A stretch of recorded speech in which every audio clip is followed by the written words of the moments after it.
কাজ করতে গিয়ে সমস্যা হয়েছে, সিঁড়ি ভেঙে পড়েছে, নতুন সিঁড়ি করতে হয়েছে, কেএমসিকে জানিয়েছি, তারা রেগুলার করেছেন এবং এর পিছনে প্রত্যেকটি কাগজ আছে। এবং সবচেয়ে বড় কথা, উনি অবৈধ বলছেন, এফআইআর আছে। উনি দয়া করে কোর্টে মুভ করুন, তাহলে একটু সুবিধা হয়। না, আমি একবারে ওনার বাড়ির বিরুদ্ধে জোর করে কোর্টে এফআইআর করতে যাচ্ছিলাম না, কারণ আমার অনেক কাজ আছে, বুঝেছেন, কনস্ট্রাকটিভ কাজ আছে। মিডিয়া বাবুর পিছনে আমার দেখা কাজ নয়, কিন্তু উনি হাত ধুয়ে যেভাবে উঠে পড়ে লেগেছেন, অর্থাৎ শুধু আমার বলে নয়, তৃণমূল কংগ্রেসের প্রতিনিধি হলাম মানেই ওনার একটা কিছু নজরে থাকতাম। উনি তো স্টান্ট বাবু, মিডিয়া বাবু, তাই জন্য উনি শুরু করেছেন। যখন খেলাটা, গেমটা উনি শুরু করছেন, তাহলে শেষটা ওনাকেই করতে হবে। উনি কি তাহলে আপনার বাড়ি নিয়ে রাজনীতি করছেন বলে মনে নয়, এটা সঠিক তথ্য। এর পিছনে উনি যথেষ্ট খোঁজ টোজ নিয়েছেন, জানেন, তারপরে উনি জানেন যে এটা নিয়ে আর কিছু বেস নেই এটার পিছনে, তাই আর নতুন করে আজ কিছু বলছেন না, পালিয়ে যাচ্ছেন। থাকলে বলুক, আমি খুব পরিষ্কার করে বলেছি, আবার বললে আবারও বলবো, সিঁড়ি কেন ডেমোলিশ করতে হয়েছে, কারণ সিঁড়িটা ভেঙে পড়বে কেউ জানতো না। তিনি আরেকটা অভিযোগ করছেন যে এই যে 32 লক্ষ টাকার কথা আপনি বলছেন, একদম গোড়মেল রয়েছে, মানে কিভাবে কলকাতা কর্পোরেশন নেওয়া হয়েছে, যেটা আরো বেশি নেওয়া। উনি এত বড় অ্যাকাউন্টেন্ট, আমি তো জানতাম না। কলকাতা কর্পোরেশনে যারা স্পেশাল অফিসার, তারা হিয়ারিং হয়েছে, বারবার মাল্টিপল টাইমের অফিসাররা গিয়ে দেখেছেন, বিল্ডিংয়ের স্টেবিলিটি দেখেছেন, যে রেগুলেশনে যে ফিগারটা আমাকে দিয়েছেন সেটা দায়িত্ব নিয়ে কলকাতা কর্পোরেশন ক্যালকুলেট করে করেছে। এবং সেটা আর চারটে লোকে মানুষের, মানে যারা বাড়ি করছেন তাদের ক্ষেত্রে রেগুলার করার জন্য যা হয়, আমার ক্ষেত্রেও তাই। আমি জনপ্রতিনিধি হিসেবে কোনো রকম বাড়তির সুযোগ পাইনি। সুতরাং বরং আমি একটা দৃষ্টান্ত স্থাপন করেছি যে আমি কলকাতা কর্পোরেশনের নিয়ম মেনে করেছি, আমি একজন ল অ্যাবাইডিং সিটিজেন, তাই হিসেবেই করেছি। দেখুন, আমি এটা গঠনমূলক কাজ করতে গেছি, তার জন্য তো আমি রাজনীতির শিকার হব না নিশ্চয়ই। আমি এটা না করলে কে দেখতো সিঁড়ি কোথায় ভেঙে গেছে? যখন দেখতো তখন বলতাম। উনি জানতেন না কি? আমি এটা জানিয়েছি না কেএমসিকে যে আমার সিঁড়ি ভেঙেছে, আমি নতুন সিঁড়ি করছি, আপনারা রেগুলার করুন, তবে তো উনি এই খবরটা দিয়েছেন। আর কে দিয়েছে?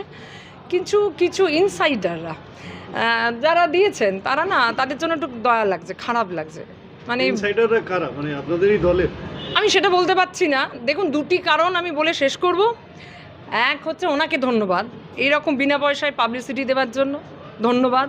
যে গোটা কলকাতা কর্পোরেশনে সবাই জানে, এটা আমি কোনো দিন পাবলিসিটি করতে পারতাম না। সবাই জানে ওই অঞ্চলের পুরনো বিয়ে বাড়ি, কিন্তু এইভাবে আমি সবাইকে জানাতে পারতাম না।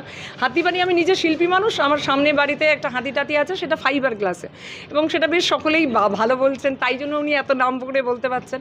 ধন্যবাদ ওনাকে যে উনি এই পাবলিসিটিটা আমাকে দিয়েছেন, এই অতি আলাদা করে গুরুত্ব দেওয়ার জন্য ওনাকে ধন্যবাদ।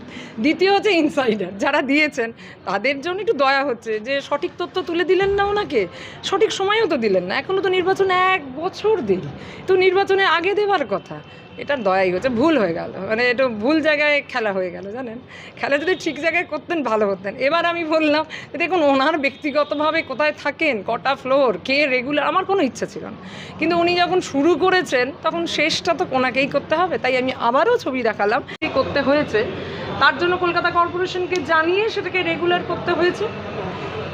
সুতরাং সেই জায়গা থেকে অবৈধ কোথায়? মেয়র সাহেব দাঁড়িয়ে নিজে বললেন বাড়ির এফআইআর আছে, পুরনো বাড়ির এফআইআর আছে, নতুন যে অংশটিকে জুড়ে অ্যামালগামেট হয়েছে তার এফআইআর আছে, হাইটে আছে, পাশে ছাড় আছে। সুতরাং নতুন যে ব্লক অবৈধ করে উনি চিৎকার করছেন, নতুন করে জল ঘোলা করার চেষ্টা করছেন, সেটা একটা না লিফট আর একটা সিঁড়ি, সেটা হ্যাবিটেবল ইউনিট নয়, সেটা সার্ভিস ইউনিট, ওটা দোকান নয়, ওটা নতুন একটা ফ্লোর নয়, প্রমোটিং নয়, বসবাস করার জন্য ঘর নয়, সেটা শুধু সিঁড়ি আর লিফট। সুতরাং সেই জায়গা থেকে কোথায় অবৈধ? বরং আমি একটা আপনাদের ডকুমেন্ট তথ্য দিই, এটা আমি করতে চাইনি, কারণ আমি ব্যক্তিগত রাজনীতিতে বিশ্বাসই করিনি।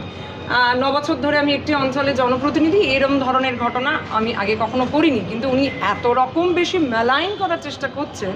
আর ওই যে বললাম, ইটটি ছুড়লে পাটকেলটি খেতে হবে, সেই জন্য আপনাদের সামনে একটু তুলে ধরলাম যে যারি বাড়িটি আমি দেখাচ্ছি 11 নম্বর এই হুজরি মল লেন, এই বাড়িটি হচ্ছে মিডিয়া বাবু যিনি অভিযোগ করেছেন।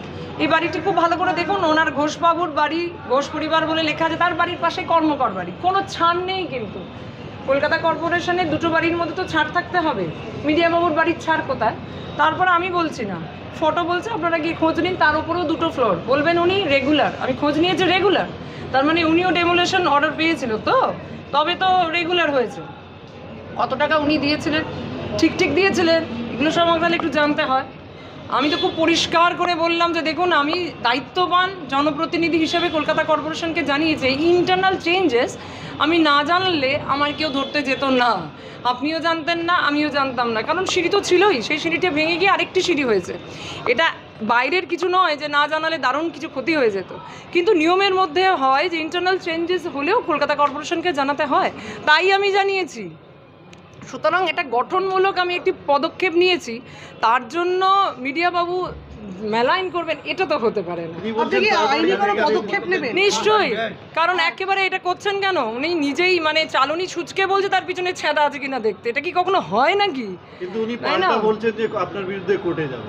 হ্যাঁ যাক, তাহলে আমার একটু মুভ করতে সুবিধা হয়, কারণ আমি আমার সমস্ত লিগ্যাল পেপারস দেখিয়েছি, আমার প্রত্যেকটা বাড়ির প্ল্যান আপনাদের দেখিয়েছি এবং বললাম ইন্টারনাল চেঞ্জেস এই ধরনের পুরনো বাড়ির ক্ষেত্রে এই মানে রান্নাঘর ঘর চেঞ্জ, বাথরুম এগুলো চেঞ্জ হয় এবং সবগুলো কলকাতা কর্পোরেশনকে জানানো হয় না। বিশেষ করে মিডিয়াবাবু যে অঞ্চলে কাউন্সিলর 50 নম্বর ওয়ার্ড, সেগুলো পুরনো কলকাতা, সেখানে এই ধরনের র্যান্ডাম চেঞ্জেস হচ্ছে এবং কলকাতা কর্পোরেশনকে জানানো হচ্ছে না। বরং আমি যে অঞ্চলে জনপ্রতিনিধি সেগুলো কলকাতা কর্পোরেশনে অ্যাডেড এরিয়া, সেখানে পুরনো বাড়ির সংখ্যা কম, সুতরাং এই জায়গাতে আমাদের এই ধরনের সমস্যা নেই। তারপরও পুরনো বাড়ি